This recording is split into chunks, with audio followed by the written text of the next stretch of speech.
এই সুযোগ ছাড়ে কে? তা আল্লাহ অ্যাড্রেস দিছে, যাও ওই জঙ্গলে আমার বন্ধু পোড়া মোড়া আছে।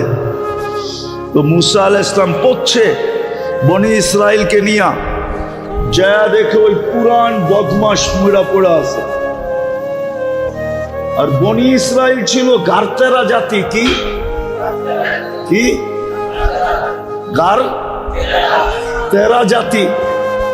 ওই বদমাস দেখেই চিৎকার দিয়ে উঠছে মুসা আলাইহিস সালাম, এটা আবার কোন খেলা? জীবনে তো খেলা অনেক দেখাইলা তুমি, এটা কি শেষ খেলা না আরো খেলা আছে? বদমাইশের জানাজা পড়লে গুনাহ মাফ। এখন মুসা আলাইহিস সালাম পড়ছেনই বিপদে, উনি উপরে তাকাইতেছে, একটু পরে ওহী চলে আসছে, মুসা বনি ইসরাইলের কথা সত্য, বদমাস, কিন্তু ফালাম্মা কারুবাল মাউত, যখন মউত কাছে চলে আসছে, রাআ কারিবান ওয়া বাঈদা, কাছে দেখছে দূরে দেখছে, ইয়ামিনা ওয়া শিমালা, ডাইনে দেখছে বামে দেখছে, আমামা ওয়া আরাআ, সামনে দেখছে পিছে দেখছে, ফালাম ইয়ারা আহাদ, কাউকে পায় নাই মনের কথা বলার জন্য। ফালাম্মা রাল উফুক, যখন উপরের দিকে তাকায় চিৎকার দিছে, ইয়া মান লা তাদুররুহুদ দুনুব, ও আল্লাহ, গুনাহ যার ক্ষতি সাধিত হয় না, ওয়ালা তানকুসুহুল মাগফিরা, মাফ করলে যার ভান্ডারে কমে না, ফাআরা ফামুতু ফরিদান ওয়াহিদা, তাকায় দেখেন আমি একা একা জঙ্গলে পোড়া মরতেছি, আর আনতা তাকুলু আনতাল গফুরুর রহিম, আর আপনি বলতেছেন আপনি গফুরুর রহিম।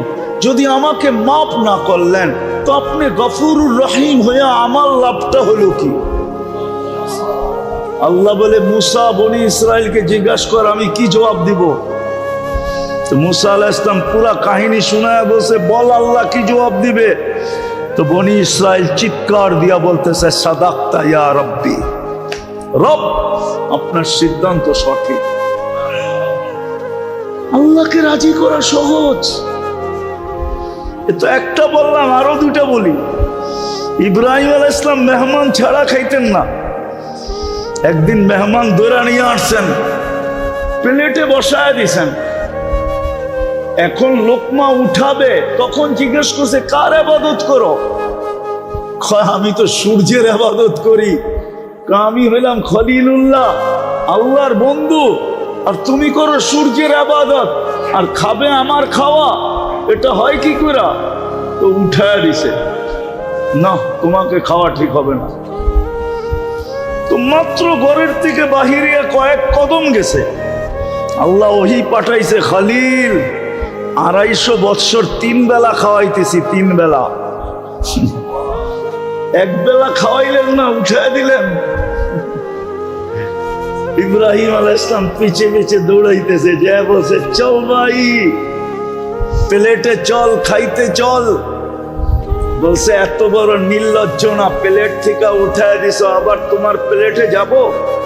আর দ্বিতীয়টা শুনো, আমি এটাও জানি তুমি আমার পিছনে দৌড়ানোর ব্যক্তি না, মধ্যখানে কিছু ঘটছে যার কারণে তুমি আমার পিছে দৌড়াইতেছ। আর আমি এত বড় নির্লজ্জ না যে প্লেট থেকে উঠায় দিছ আবার যাব, আত্মমর্যাদাহীন না। বলছে সত্য বলছিস, যদি তোর মালিক এই কথা না বলতো। বলে ওই মালিক কে? বলছে আল্লাযী খালাকাকা, যে তোকে তৈরি করছে, তোকে অস্তিত্ব দিছে। পুরা আল্লাহর পরিচয় যখন তুলা ধরছে, তো বলছে প্লেটে যাব, কিন্তু আগে হাতটা বাড়া, ওই আল্লাহর হয়া নেই, তারপরে প্লেটে যাব। আল্লাহকে রাজি করা সহজ। তৃতীয়,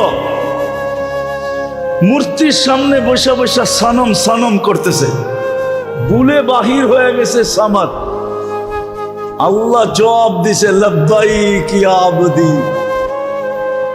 সৃষ্টি আশ্চর্য হয়ে গেছে, আরে এখনো তো মূর্তির সামনে 200, 250, 300 বৎসর ধরে মূর্তি মূর্তি করতেছে, ভুলে না আপনাকে ডাকছে? আল্লাহ জবাব দিছে, অপেক্ষায় ছিলাম, ভুলে হইলো একবার আমাকে ডাকো।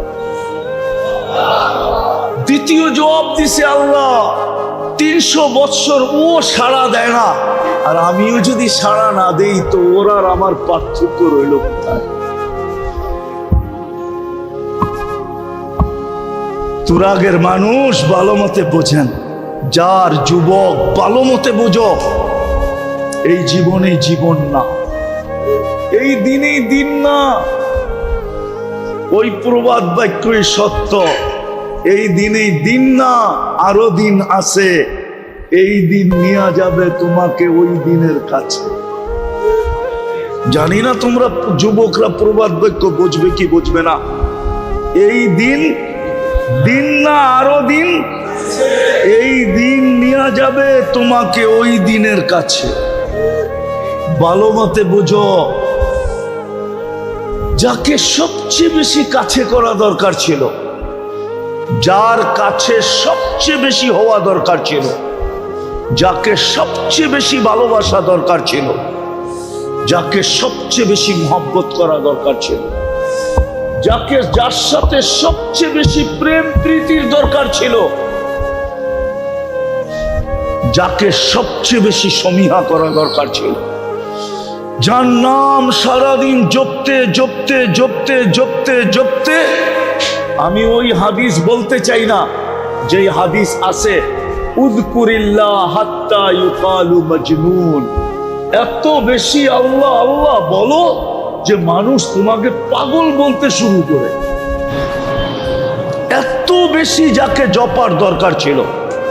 আফসোস, সৃষ্টির সেরা মানুষগুলা, আফসোস সৃষ্টির ভিতরে সবচেয়ে বিবেকমান মানুষগুলা, বুদ্ধিমান মানুষগুলা, বিদ্বান মানুষগুলা, শ্রেষ্ঠ প্রাণীগুলা, সবচেয়ে সুন্দর প্রাণী রূপের দিক দিয়া, গঠনের দিক দিয়া। আরেকটা কথা শেষ বলি, সমগ্র সৃষ্টিকে আল্লাহ যাদের জন্য জলাঞ্জলি দিলেন, যাদের কদমে ঢেলা দিলেন, যাদের জন্য বিসর্জন দিলেন, সমগ্র সৃষ্টি মানুষের জন্য বিসর্জিত। বুঝাইলে বুঝবেন। ওলামা আছে এখানে, ওলামা আছে এখানে, বুঝাইলে বুঝবেন। ওলামা আছে, কোন সৃষ্টির কোনো বিনিময় নাই। কি নাই? কি নাই? কি নাই? বিনিময় নাই, প্রতিদান নাই, সওয়াব নাই, কোন সৃষ্টির কোনো প্রতিদান নাই। চাই সে জিবরিল হোক, চাই সে মিকাইল হোক, চাই সে ইসরাফিল হোক, চাই সে আজরাইল হোক, চাই সে আরশ বহনকারী ফেরেশতা হোক, হুজুররা বলো প্রতিদান আছে কিনা? কোন সৃষ্টির কোনো প্রতিদান নেই। অথচ 24 ঘন্টা 1 সেকেন্ডের জন্য কেউ আল্লাহকে ভোলে না। মা মিন শাইইন ইউসাব্বিহু বিহামদি রাব্বি, 24 ঘন্টা আল্লাহর গুণগানে রত, কিন্তু কোনো বিনিময় নাই। আপনি সুবহানাল্লাহ বলতে দেরি, সৌরজগতের অর্ধেক জায়গা নেকি দিয়া ভরতে দেরি হয় না। আপনি আলহামদুলিল্লাহ বলতে দেরি, বাকি অর্ধেক নেকি দিয়া ভরতে দেরি হয় না। দুটা একসাথে বলতে দেরি, সুবহানাল্লাহ আলহামদুলিল্লাহ, পুরো সৌরজগৎটা নেকি দিয়া ভরতে দেরি হয় না।